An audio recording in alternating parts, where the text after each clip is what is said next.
Assalamualaikum warahmatullahi wabarakatuh. Yang saya hormati Bapak Miftahul Huda MAG selaku dosen pengampu mata kuliah Hadis Tarbawi serta teman-teman kelas PIOP yang saya cintai dan saya banggakan. Kami dari kelompok 1 akan mempresentasikan hasil diskusi kelompok kami yang bertema Terminologi Pendidikan Perspektif Hadis yang beranggotakan dengan saya sendiri Lila Sumami dengan NIM 2421068, Risma Septianingrum dengan NIM 2421069, Sidik Nur Huda dengan NIM 2421070, Dewi Puspitasari PMS dengan NIM 2421071. Baik, kami akan memulai presentasi hari ini. Pengertian sanad hadis. Menurut bahasa, kata sanad mengandung kesamaan arti kata torik, yaitu jalan atau sandaran. Sedangkan menurut istilah hadis, sanad ialah jalan yang menyampaikan kita kepada matan hadis. Dalam bidang ilmu hadis, sanad itu merupakan neraca untuk menimbang sahih atau dhaifnya. Andai kata salah seorang dalam sanad ada yang fasik atau yang tertuduh dusta, atau jika setiap para pembawa berita dalam mata rantai sanad tidak bertemu langsung atau mutasil, maka hadis tersebut dhaif, sehingga tidak dapat dijadikan hujjah. Demikian sebaliknya jika para pembawa hadis tersebut orang-orang yang cakap atau cukup persyaratan, yakni adil, takwa, tidak fasik, menjaga kehormatan diri atau muru'ah, dan memiliki daya ingat yang kredibel. Sanadnya bersambung dari satu periwayat ke periwayat lain, sehingga pada sumber berita pertama maka hadisnya dinilai sahih. Contoh sanad. Dari contoh hadis di atas, jika diteliti, maka yang dimaksud dengan sanad adalah dimulai dari hadis sana Abdullah bin Yusuf hingga pada lafaz an bi'i qola yang menyambungkan kepada Rasulullah SAW.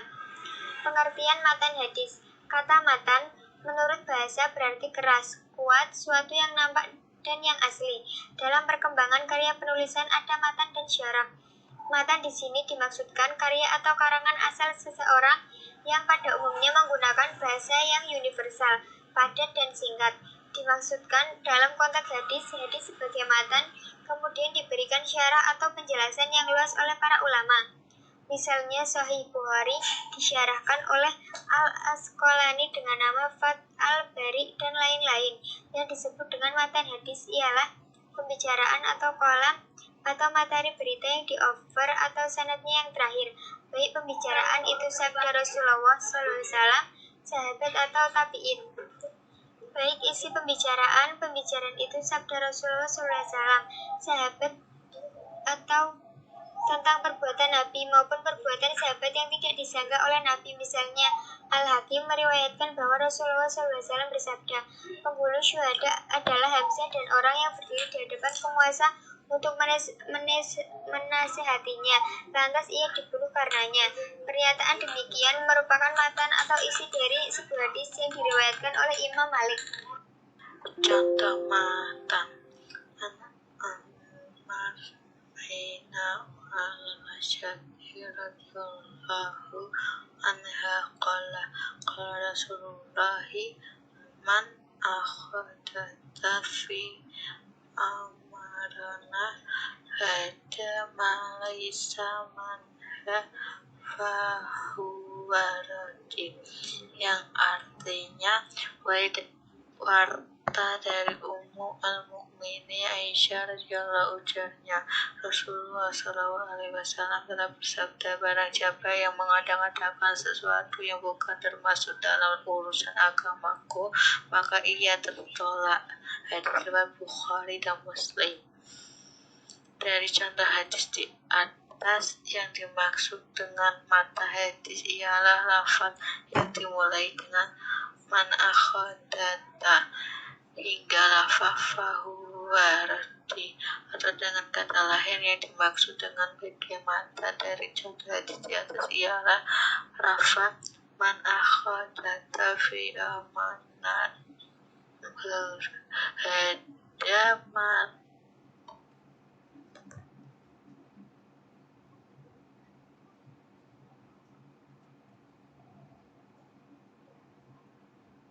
Alaisa manhu fahuwa radim. Barang siapa yang mengada-ngadakan sesuatu yang bukan termasuk dalam urusan atau agamaku, maka ia tertolak. C. Pengertian rawit hadis. Yang dimaksud dengan rawit ialah orang yang menyampaikan atau menulis dalam suatu kitab apa yang pernah didengar atau diterimanya dari seorang atau guru. Bentuk jamaknya yaitu ruwat. Perbuatan menyampaikan hadis tersebut dinamakan merawit atau riwayatkan hadis. Contoh hadis Nabi dalam beriwayat yang lengkap. Hadis tersebut di atas kita temukan pada kitab hadis yang disusun oleh Imam Bukhari yang bernama Al-Jami'ul As-Sahih atau lebih dikenal dengan Sahih Bukhari. Hadis tersebut telah diriwayatkan oleh beberapa orang rawi, yaitu 1. Ibnu Umar radhiyallahu sebagai rawi pertama, 2. Ikrimah bin Khalid sebagai rawi kedua, 3.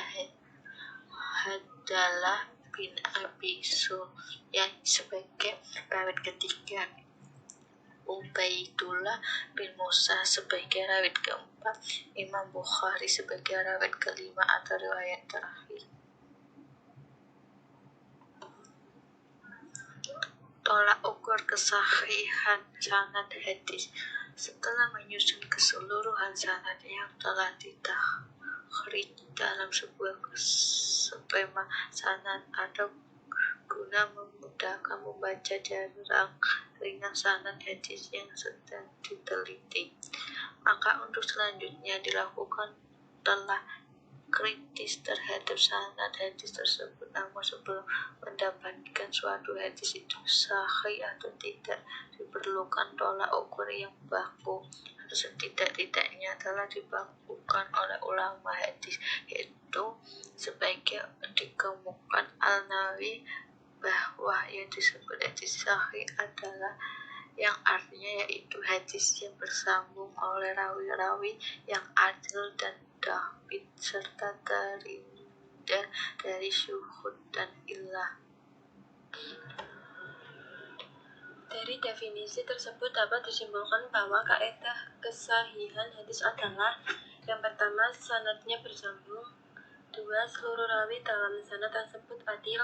Yang dimaksud dengan adil yaitu beragama Islam dan menjalankan agamanya dengan baik dan berakhlak mulia dan terhindar dari kefasikan. Yang ketiga, seluruh rawi dalam sanad tersebut dhabit. Yang dimaksud dengan dhabit yaitu rawi memahami dengan baik riwayat yang telah didengarnya dan rawi tersebut hafal dengan baik riwayat yang telah diterimanya. Yang keempat, hadisnya terhindar dari syuhud. Yang kelima, hadisnya terhindar dari ilat.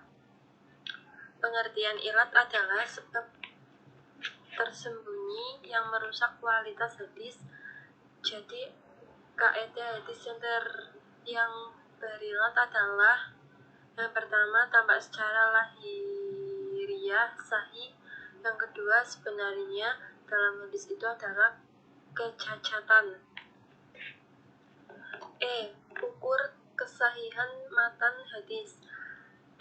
Kritik matan telah dilakukan sejak masa sahabat dan cara-cara mereka itu pulanya yang tetap dipertahankan hingga kini.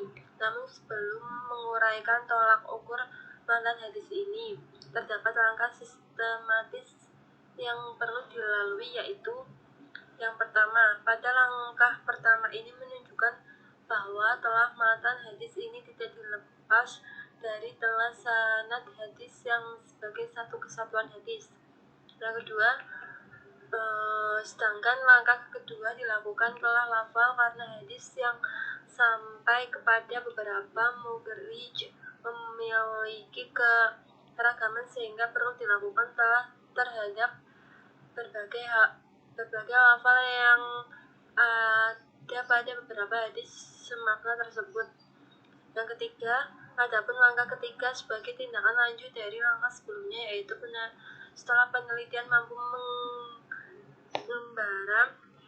Dengan bekal beberapa hasil rekaman berita yang semakna tersebut dilanjutkan dengan rekonstruksi makna bahwa hadis ini yakni berasal dari Nabi Muhammad SAW. Untuk membantu ke arah yang benar dalam menyimpulkan bahwa hadis-hadis tersebut benar-benar datangnya dari Nabi Shallallahu Alaihi Wasallam, maka untuk mengukur hadis tersebut sahih dilakukan langkah teknis lain, yaitu A. Memperhadapkan hadis tersebut dengan Al-Quran, sebab Al-Quranlah yang menjadi dasar hidup Nabi Shallallahu Alaihi Wasallam, sementara hadis adalah rekaman terhadap aktualisasi Nabi Shallallahu Alaihi Wasallam atas nilai-nilai Al-Quran tersebut. B. Memperhadapkan hadis tersebut dengan hadis-hadis yang lain atau sunnah Nabi Shallallahu Alaihi Wasallam. C. Memperhadapkan hadis itu dengan realitas sejarah, sebab aktualisasi Nabi Shallallahu Alaihi Wasallam terikat oleh ruang dan waktu. Oleh karenanya, untuk menguji suatu rekaman yang disandarkan kepada Nabi Shallallahu Alaihi Wasallam, salah satunya tidak bertentangan dengan sosiohistoris yang ada pada saat berita itu direkam. F. Syarat-syarat yang diperlukan pada perawi hadis. Disyaratkan untuk menerima riwayat para perawi hadis atau khabar yang tidak mutawatir supaya sah kita berhujjah dengannya. Ada 2 syarat. 1. Perawi itu seorang yang adil. 2. Perawi itu seorang perawi yang dhabit bagi riwayatnya. Diperlukan 2 syarat ini adalah supaya kita biasa mempercayai terhadap agamanya dan supaya yang diriwayatkan itu dapat dipercayai karena kuat hafalannya, sedikit salahnya dan kelupaannya. Jika perawi itu banyak salah dan lupa, ditolaklah riwayatnya, terkecuali riwayatnya yang dapat diketahui bahwa dia tidak khilaf dan lupa padanya.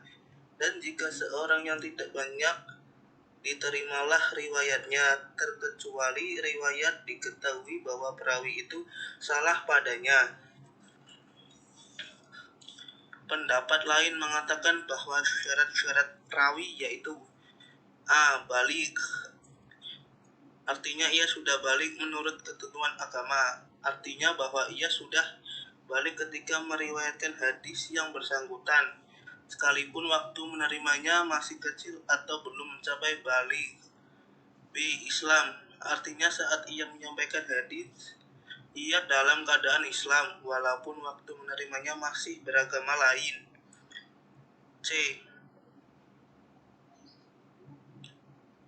Akil baligh, yakni orang Islam, akil baligh atau berakal dan tidak terjangkit penyakit gila, juga tidak pernah melakukan dosa besar dan tidak membiasakan melakukan dosa kecil. D. Dobat, yaitu dapat menangkap apa yang diterima dan didengar, kuat hafalannya dan bukan pelupa, sehingga di mana dan kapan saatnya pun jika diperlukan maka ia dapat mengulang kembali dan menyebutkan hadis yang diterima olehnya itu dengan baik. Ittishal, yakni bersambung, artinya rawi yang menerima hadis itu bertemu langsung dengan rawi yang di atasnya. Jadi seperti rawi G bertemu dengan rawi F bertemu dengan rawi E bertemu D, demikian seterusnya hingga rawi A bertemu sendiri dengan Rasulullah Shallallahu Alaihi Wasallam. F. Ghairu syadz, yakni tidak ganjil, maksudnya hadis yang diriwayatkan tidak berlawanan dengan hadis lain yang lebih kuat dan juga tidak berlawanan dengan Al-Quran. Jalan atau cara untuk mengetahui keadilan dan kedabitan perawi.